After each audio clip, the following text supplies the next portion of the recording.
आपका अध्याय 2 वर्ग और वर्गमूल के दक्षता अभ्यास के प्रश्न संख्या, जिसमें कह रहा है कि गुणनखंड विधि से निम्नांकित के धन वर्गमूल ज्ञात कीजिए। You have to calculate the positive square root of the given number. जो भी संख्याएं दी गई हैं उन संख्याओं का हमने धनात्मक वर्गमूल। यहाँ पर देखिए पहली जो संख्या दी गई है, यहाँ पर क्योंकि संख्याएं परिमेय संख्या के रूप में दी गई हैं तो सबसे पहले अंश का और फिर उसके बाद हर का, या आप कैसे भी अंश और हर का अलग अलग अभाज्य गुणनखंड करेंगे और अभाज्य गुणनखंड करने के पश्चात समान खंडों के जोड़े बना लेंगे और प्रत्येक जोड़े से एक संख्या निकाल करके इस प्रकार से जो संख्याएं मिल रही हैं उनका गुणनफल प्राप्त कर लेंगे और तब जाकर के आपको इसका धन वर्ग। यहाँ पर पहली संख्या जो दी गई है देखिए करा 625/121 का धन वर्गमूल ज्ञात कीजिए। तो यहाँ पर अब 625 का देखिए बेटा, सबसे पहले हमने क्या करना है, सबसे पहले 625 का हमको पहले अभाज्य गुणनखंड ज्ञात करना है। अब इसमें किससे भाग जाएगा, 5 से, 5 एकम 5, फिर ये 2 हो गया, फिर 5 हो गया, यहाँ पर फिर ये 5 हो गया, यहाँ पर 25 हो गया, फिर देखिए बेटा 5 पच्चे 25 हो गया, फिर ये 5 एकम 5 हो गया। तो इसका अभाज्य गुणनखंड 625 का हमने निकाल लिया। इसी प्रकार से 121 जो दिया गया है, 121 का हम अभाज्य गुणनखंड ज्ञात कर लें। 11 11 121, फिर 11 एकम 11। तो इस प्रकार से जो अंश और हर में दोनों संख्या दी गई थी उन संख्याओं का हमने अभाज्य गुणनखंड ज्ञात कर लिया। अब यहाँ पर लिख सकते हैं, यह क्या हो जाएगा, अंडर रूट, और ये हो गया 5 गुणे 5 गुणे 5 गुणे 5। यह 5 गुणे 5 गुणे 5 गुणे 5 हो गया, बटे यहाँ पर हो गया 11 गुणे 11। अब समान खंडों के जोड़े बना लीजिए, यह जोड़ा भी बना लिया आपने, और इस प्रकार से अब प्रत्येक जोड़े से एक संख्या निकाल लीजिए। यहाँ पर हो गया 5 गुणे 5 बटे, और ये हो गया 11। तो यह बराबर हो गया 25/11।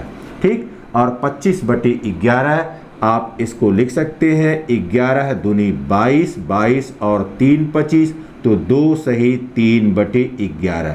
तो परिणाम आप 2 सही 3/11 के रूप में लिख सकते हैं, या 25/11 के रूप में भी। क्वेश्चन नंबर 6 के दूसरे पार्ट में कह रहा है कि 38 सही 139/169 यह संख्या दी गई है, और अब इस संख्या को हमको साधारण भिन्न में पहले बदलना है और इसका अंश और हर हमको प्राप्त कर लेना है। तो उसके लिए देखिए, अब 38 गुणे 169 हो जाएगा प्लस 139/169। 38 में 169 से गुणा करेंगे तो यह 6422 हो गया, प्लस 139 इसमें जोड़ लिया गया बटे 169 हो गया, या यही बराबर हो गया 6561/169। तो यहाँ पर अब अंश के रूप में 6561 और हर के रूप में हमको 169 मिला।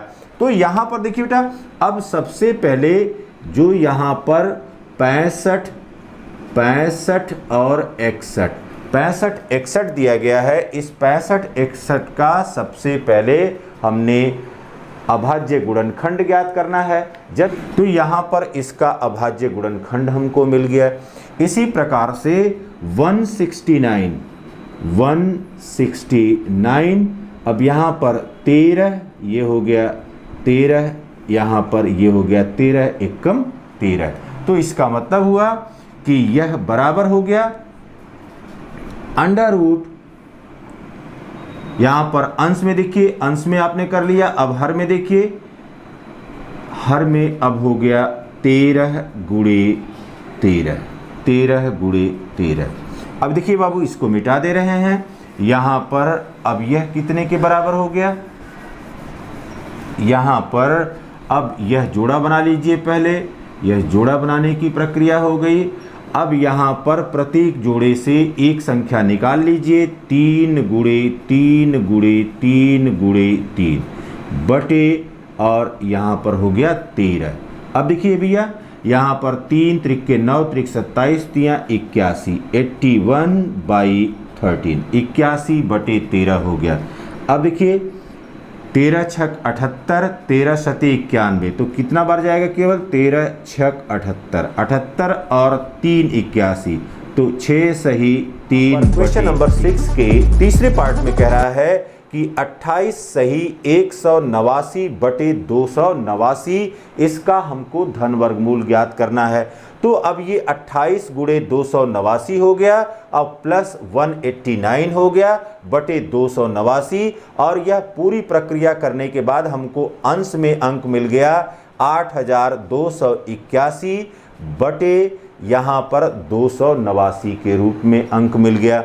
अब यहाँ पर देखिए, सबसे पहले क्या करना होगा? सबसे पहले यहाँ पर जो 8281 यह अंक है अंश का, इसका अभाज्य गुणनखंड क्या करना, फिर 13 एकम 13। फिर देखिए बेटा, यहाँ पर अब हर के रूप में जो संख्या दी गई है, हर के रूप में हमको दिया गया है 289। अब 289 में यहाँ पर क्या हो जाएगा? 17 एकम 17 और 17 सत्ते 119, फिर 17 एकम 17। तो यहाँ पर अब जो अभाज्य गुणनखंड मिल रहा है अंश और हर का, पहले उसको लिख लीजिए। ये हो गया 7 गुणे 17। अब समान खंडों के जोड़े बना लिया और प्रत्येक जोड़े से एक संख्या अब निकाल लिया। यहाँ पर ये हो गया 7 गुणे 13 बटे 17। ठीक, तो 13 सत्ते 91, इसको मिटा दे रहे हैं। अब यहाँ पर अब हो गया 13 सत्ते 91, 91 बटे 17। ठीक, अब यहाँ पर देखिए बेटा कितना आ गया? 17 पचे 85, 5 यहाँ पर 5 हो गया बटे यहाँ पर 5 सही 6 बटे 17। तो अंतिम परिणाम हमको किसके रूप में मिला? 5 सही 6 बटे 17 के रूप में। Have a nice day.